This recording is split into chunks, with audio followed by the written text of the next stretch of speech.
Hello বন্ধুরা, তোমাদের কাছে আমি তোমাদের কাছে একটা রেসিপি শেয়ার করলাম। রেসিপিটা হলো গ্যাদাল পাতা কাঁচকলা আলু দিয়ে রসা।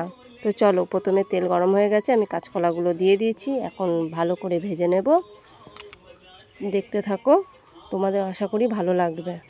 আমার ভাজা অলমোস্ট হয়ে এসছে, আর একটু ভাজাটা হবে লাল লাল করে। তারপর আমি এগুলো তুলে নেব এক এক করে।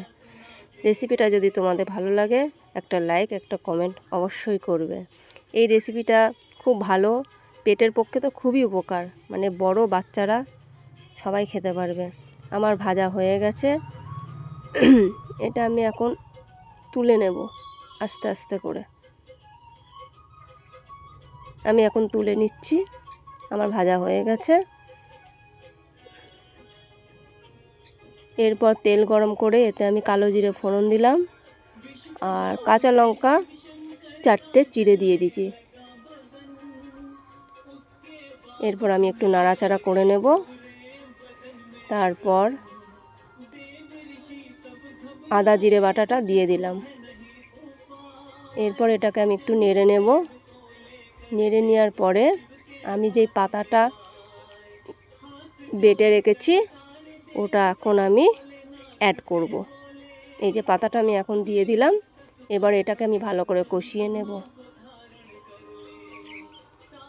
এটা কষিয়ে যখন মানে তেলটা ছাড়বে, তখন এবার আমি হলুদ দিয়ে দিলাম।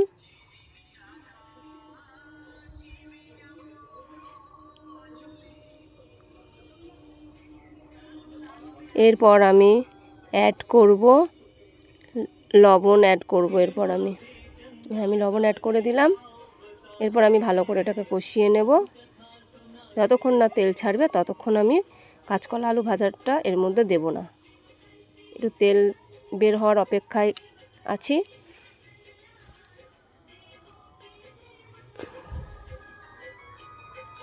তেল ছেড়ে গেছে, দেখো বন্ধুরা, তেল ছেড়ে গেছে।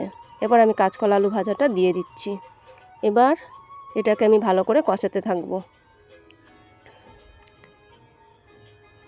অনেকক্ষণ ধরে একটু কষাবো।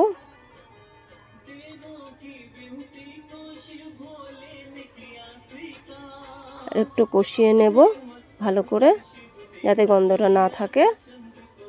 এরপর আমি এর মধ্যে জল অ্যাড করলাম। এরপরে নাড়াচাড়া করব। এরপর আমি নাড়াচাড়া করে এটাকে আমি ঢাকা দেব। ঢাকা দিয়ে 10-15 মিনিট এটা রেখে দেব। এরপর দেখো আমার তরকারিটা অনেকটা হয়ে এসেছে, দেখো কত সুন্দর হয়েছে কালারটা। তো তোমাদের কেমন লাগলো একটু আমাকে জানাবে রেসিপিটা। এটা পেটের পক্ষে খুব ভালো, শরীরের পক্ষে খুবই ভালো। দেখো, এরপর আমার তরকারিটা হয়ে গেছে, আমি ঢেলে নিয়েছি। দেখো, তোমাদের যদি ভালো লাগে রেসিপিটা, একটা লাইক একটা কমেন্ট একটা শেয়ার করে দেবে।